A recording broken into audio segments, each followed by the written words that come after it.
The escape pod hit the water so hard that my teeth rattled and the straps cut into my shoulders. Alarms screamed in my ears, red lights flashing across the cracked window, and through the spray I saw the shape of land rushing toward me. I had less than 10 seconds before impact, and I was completely alone.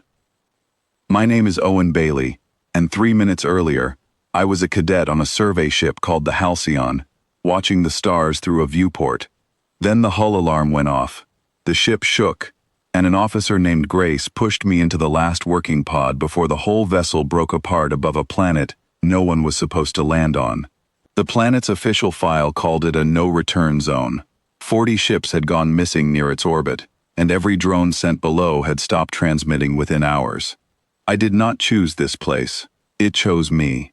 The pod slammed into shallow water and skidded across wet stone before stopping against a fallen tree. My ears rang. Smoke poured from the control panel. I unbuckled myself, pushed the door open, and fell out onto the muddy bank, coughing, soaked, and completely disoriented. The sky above me was a strange shade of orange, and the air smelled like wet metal and crushed leaves. I had no ship, no crew, and no idea if anyone even knew I had survived.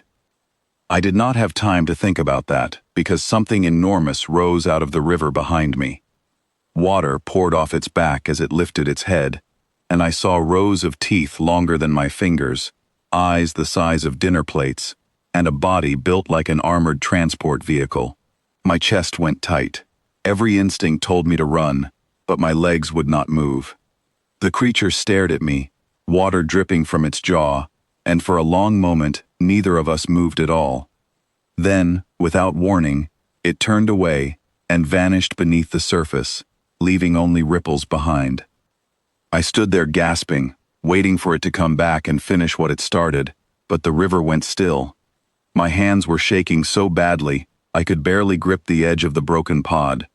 I dragged myself away from the water and collapsed against a rock, breathing hard, trying to understand why I was still alive. For the next 2 days, I stayed close to the wreckage, rationing the little food I had and trying to repair the pod's broken transmitter. My hands moved on instinct, twisting wires and testing circuits, but every attempt ended the same way, with a dead signal and silence. I was completely cut off from anyone who might come looking for me. At night, I heard splashing in the river, low and steady, like something patient was waiting nearby. On the 3rd day, hunger pushed me back toward the water. I needed food, and the only source I could see was the river. I found a long, straight branch, tied a length of cable to the end, and bent a piece of metal from the pod into a hook. It was a rough tool, nothing like proper fishing gear, but it was all I had. I sat on the bank and lowered the line into the water, trying to stay calm despite the memory of those teeth.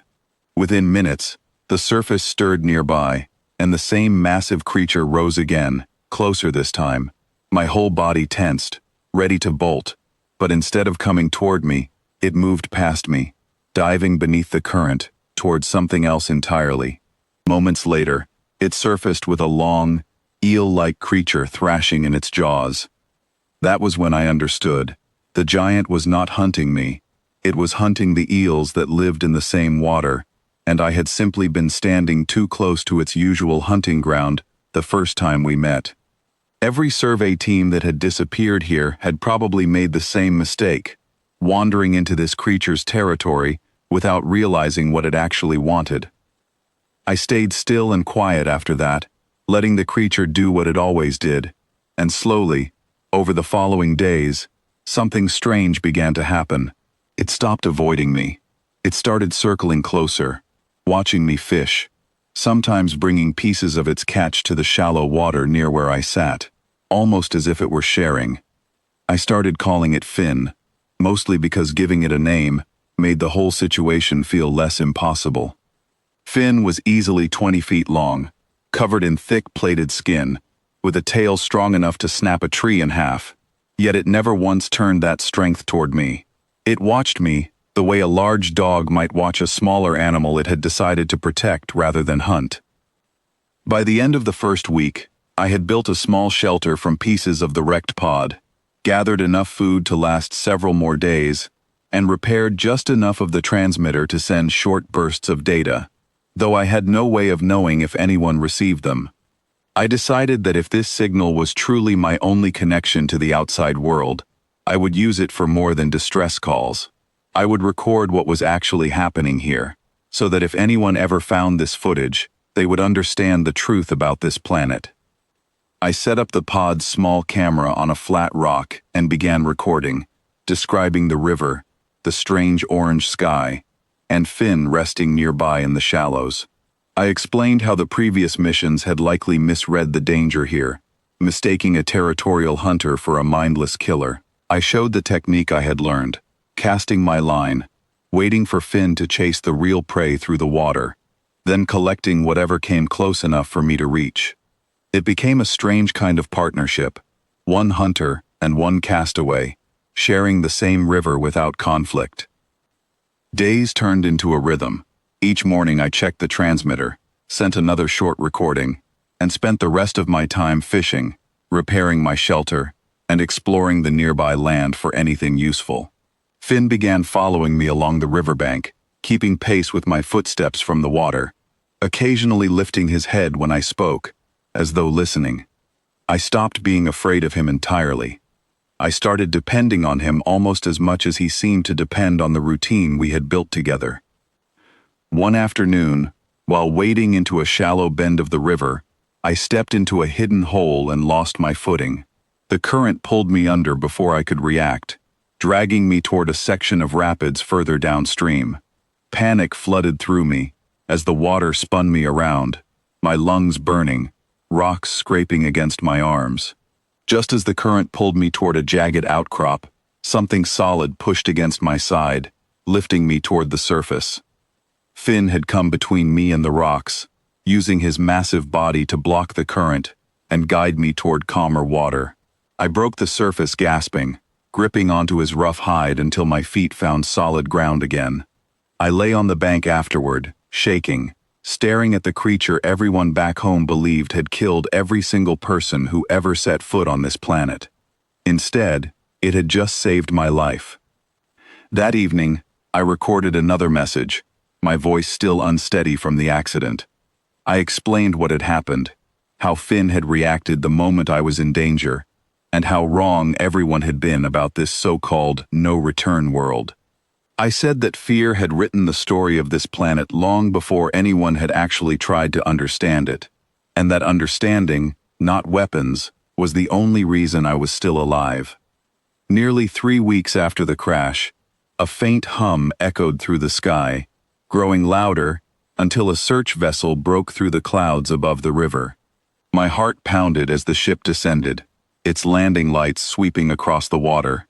A voice crackled through my restored comm unit, asking for confirmation of survivors.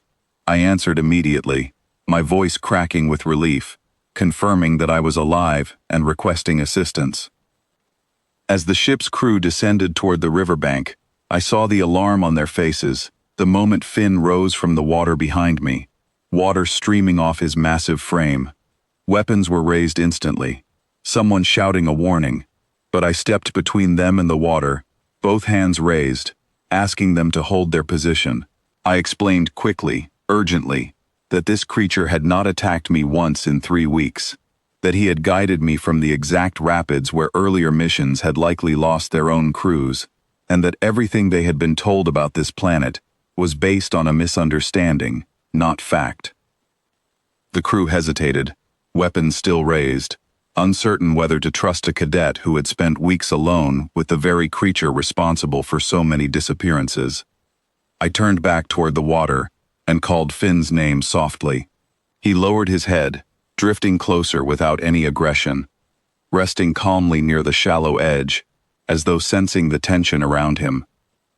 Slowly, the crew lowered their weapons, watching in stunned silence as the massive predator remained still, patient, and entirely non-threatening.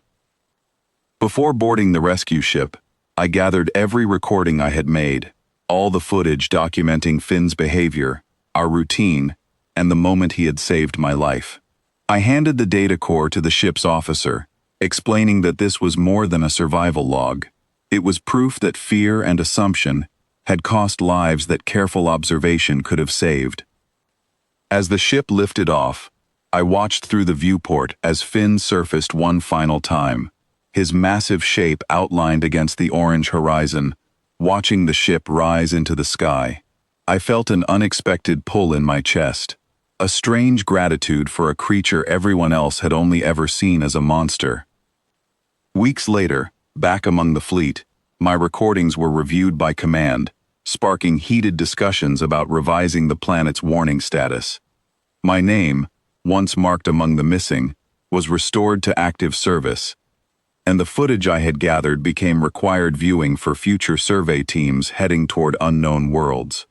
I had gone to that planet expected never to return, carrying nothing but fear and warnings passed down from those who came before me.